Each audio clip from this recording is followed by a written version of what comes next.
Italia es conocida mundialmente por tener una de las mejores gastronomías del planeta. El problema es que parece que tener una buena gastronomía no implica tener una buena economía. Mirad Estados Unidos. Pero bromas aparte, estamos ante la que es probablemente una de las peores economías de toda Europa, y puede parecer una exageración, pero si nos adentramos en su historia nos damos cuenta de que la única razón por la cual sigue viva es por tener unos vecinos funcionales. Decisiones absurdas, corrupción, negligencia, todas las palabras malas que se os ocurran las vamos a encontrar analizando la historia de este país. Y en este vídeo lo vamos a ver. Así que, no me enrollo más, poneos cómodos, ¡que empezamos!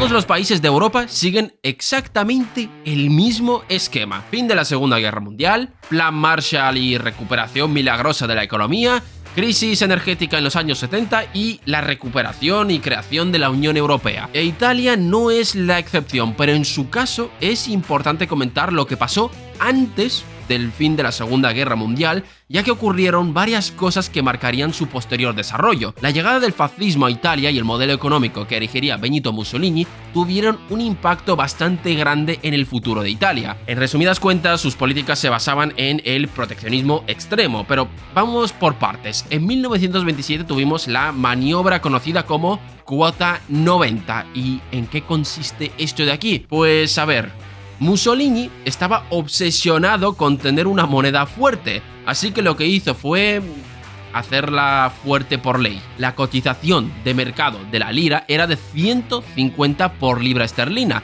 y la fijó en 90, así, porque puede. Evidentemente esto mermó las exportaciones italianas, las cuales perdieron competitividad ya que la moneda era más cara. Pero encima esto favorece a las importaciones, ya que una moneda más cara hace que comprar fuera sea más barato. Solución. ¿Cuál es la solución? Por un lado, poner aranceles para proteger la industria nacional y por otro, reducción administrativa de los salarios y los precios. Ya os podéis imaginar que esto no le hizo mucha gracia a los trabajadores, pero lo peor llegaría unos años después, cuando la economía fue golpeada por el crack del 29. En 1933, como respuesta a la crisis financiera global, se creó el Instituto para la Reconstrucción Industrial, que básicamente era una especie de hospital para empresas enfermas. Y sí, evitó una quiebra en cadena, pero hizo que la economía se llene de empresas zombies adictas a la droga del crédito estatal. Más adelante, en 1935, cuando se invadió Etiopía, la economía tuvo que soportar las sanciones de la Sociedad de Naciones, aislando aún más a la economía italiana. Esto obligó a Italia a producir internamente cosas que podía simplemente comprar afuera de forma mucho más barata, como por ejemplo el trigo. El gobierno incentivó la producción de cereales en tierras marginales y poco fértiles, desviando recursos de cultivos de alto valor como frutas, hortalizas o el vino, donde Italia poseía una ventaja competitiva natural. Aparte de esto, la autarquía generó un enorme coste energético. No podían importar carbón y petróleo, haciendo que la industria italiana tenga que recurrir a fuentes de energía alternativas y costosas, y también de baja calidad, como el carbón de Cerdeña e Istra, que eran una mierda. Y la preparación para la Segunda Guerra Mundial expuso la fragilidad de esto de aquí. La economía italiana nunca logró una movilización industrial efectiva. Su producción de acero en 1938 era de 2,3 millones de toneladas, mientras que Alemania tenía una producción de 22,6 millones de toneladas. Y durante la propia guerra, las economías aliadas crecieron gracias a la plena utilización de los recursos, pero Italia no vio eso. Italia vio cómo su PIB se contrajo. Pero el fracaso económico del fascismo no residió únicamente en la derrota militar, sino en la construcción de un sistema cerrado que empobreció al país al negar las leyes básicas del intercambio internacional. Así que la tarea de 1945 no consistiría solo en reconstruir lo destruido, sino en abrir una economía hermética y reconectar Italia con el mercado mundial, revirtiendo 20 años de autarquía para iniciar el camino hacia el milagro.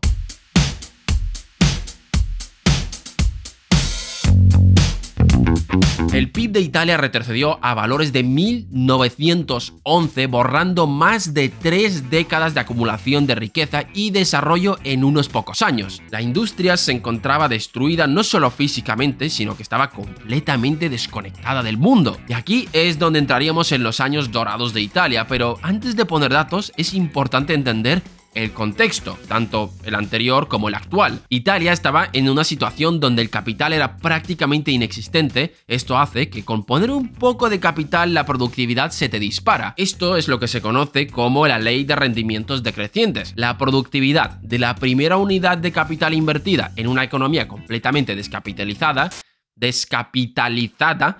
es inmensamente superior a la unidad invertida en una economía ya madura. Al introducir maquinaria moderna en un entorno donde antes se operaba con herramientas rudimentarias, hizo que el salto de la producción por trabajador resultase exponencial. Esto se llama convergencia y es un fenómeno parecido al de España durante los años 60 y explica por qué Italia pudo tener tasas de crecimiento que duplicaban o triplicaban las de Estados Unidos o el Reino Unido. Y el inicio de este fenómeno se dio en el 1947.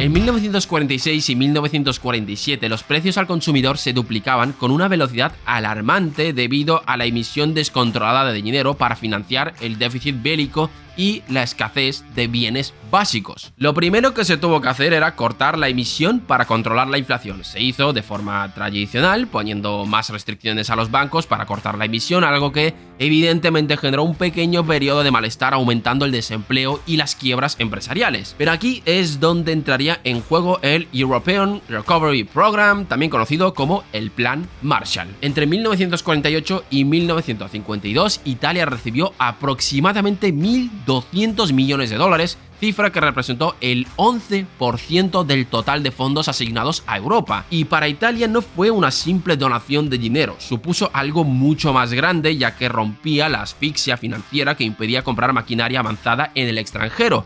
¿Y por qué? Porque hasta ese entonces carecía de dólares y nadie quería liras italianas. Esto generó un primer impulso para su economía. Pasaron de no tener nada a poder comprar en los mercados tecnología avanzada. Ojo, tecnología ya existente, no es que se inventaran nada. Y el segundo impulso para su economía vendría cuando solucionaron el tema energético. La entrada de Italia en la CECA en el año 1951 eliminó las restricciones energéticas del país. Este cambio hizo que Italia pueda aprovecharse de su ventaja comparativa.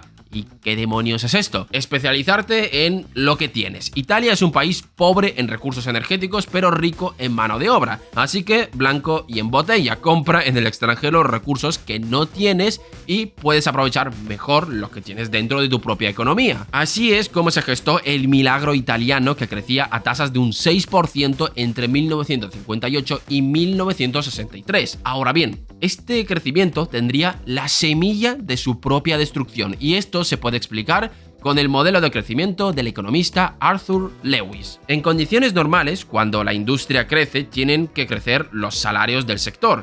Bueno, industria y cualquier otro sector. Sube la productividad, hay cada vez más personas trabajando, hay mejora en los convenios y se incrementan los salarios. Pero esto no pasó en Italia. ¿Por qué?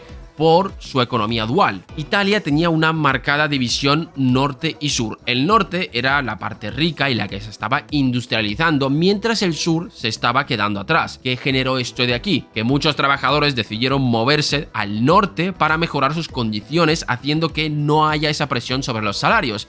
¿Que no aceptas mis condiciones? Ya vendrán los del sur. Por eso el sector industrial de Italia se pudo expandir sin elevar los salarios reales. Para que os hagáis una idea, entre 1955 y 1971 se estima que 9 millones de italianos se desplazaron entre regiones, principalmente desde el sur agrícola hacia el triángulo industrial conformado por Milán, Turín y Génova. Esto hizo que los productos penetrasen en los mercados internacionales, pero claro, ese mismo mecanismo se les iba a volver en contra a final de los 60, cuando llegamos a lo que se conoce como el punto de inflexión de Lewis. ¿Y en qué consiste? Pues ahora mismo lo vamos a ver.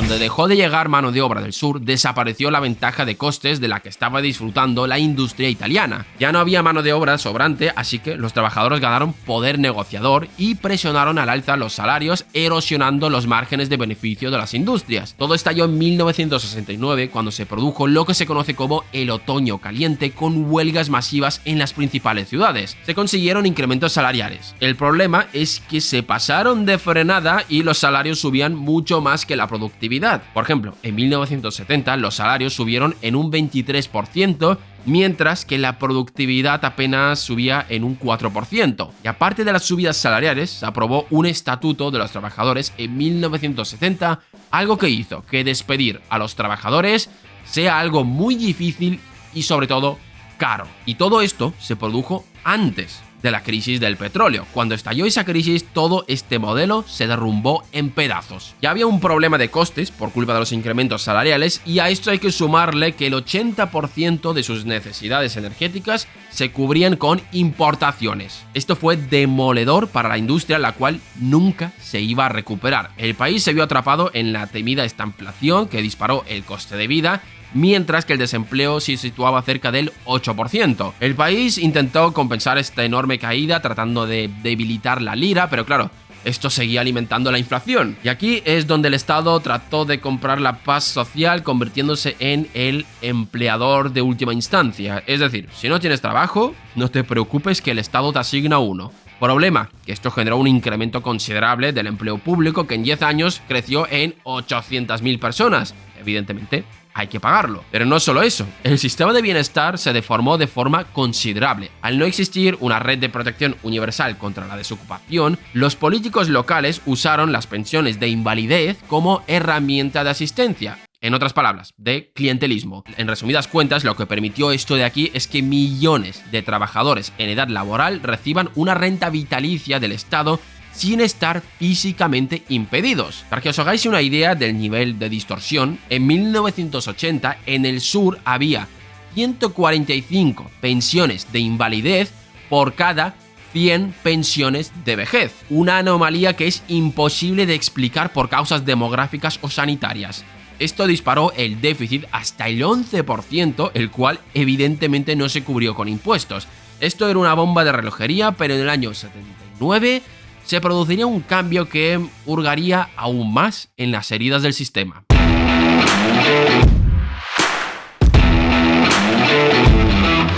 En el año 79, Italia entraría en el sistema monetario europeo, que supondría un cambio bastante radical para su realidad. El más notable, que ya no podía devaluar su moneda a placer, ya que tenía que mantener el tipo de cambio en determinado umbral. Esto hizo que en el 81 se produjera el divorcio entre el Tesoro y el Banco de Italia. Es decir, que ya no podían financiar el déficit como antes, ya que el Banco de Italia tenía que velar por la estabilidad monetaria. A partir de ese momento, el Estado debió financiar su déficit colocando bonos en el mercado abierto, compitiendo con el ahorro privado, es decir, el mercado de bonos de toda la vida. Esto hizo que el coste de la deuda sea mucho más elevado, pero lo peor viene aquí. Acordaros de lo que dijimos, de que había muchas redes clientelares con las pensiones y todo eso. Todo eso se concentraba en el sur, que es donde estaban las peores condiciones. Esto hizo que en los 90 el gasto per cápita del sur superara al del norte, a pesar de que el norte generase mucho más ingresos. Para que os hagáis una idea de lo generoso que era el sistema,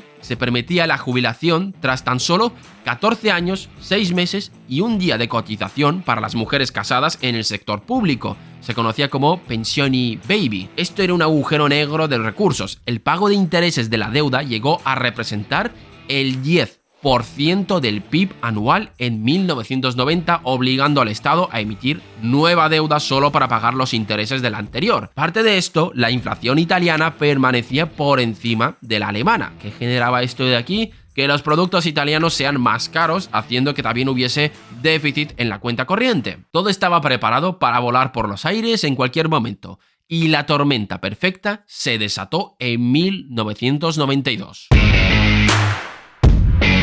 La reunificación alemana obligó al Bundesbank a subir sus propios tipos de interés para controlar su inflación. Esto obligó a los otros países a subir sus propios tipos de interés, ya que si no, los capitales se van hacia Alemania. Esto generó una primera asfixia para la economía italiana. En segundo lugar tenemos a Dinamarca. ¿Qué han hecho estos? Rechazar el Tratado de Maastricht, sembrando dudas sobre la viabilidad de la Unión Monetaria Europea en la que Italia estaba metida. Y por último, el estallido del escándalo de corrupción de Tangentopoli, que descabezó a la clase política italiana, destruyendo por completo la credibilidad del gobierno. Pero lo gracioso viene aquí: los hedge funds, liderados por George Soros, tomaron posiciones cortas contra Italia, obligando al Banco de Italia a intervenir para evitar el colapso. Esto estalló el 13 de septiembre del 92, conocido como el miércoles negro, donde la lira fue expulsada del sistema monetario europeo, sufriendo una depreciación del 20%. Esto obligó al gobierno a meter una política de shock, donde tenemos la incautación forzosa del 0,6% de todos los depósitos bancarios de ciudadanos italianos, y luego el desmantelamiento de todo este chollo de bienestar clientelar. Y con este contexto tan bonito llega la entrada del país en el euro.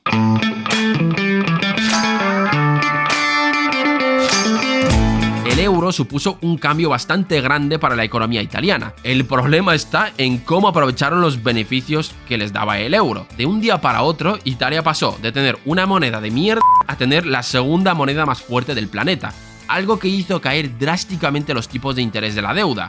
Pero mientras los costes de financiación se desplomaron, las otras variables no mostraron síntomas de mejora. Ya no se podía hacer devaluación externa, por tanto, la única forma de hacer devaluación era subiendo productividad o comprimiendo salarios.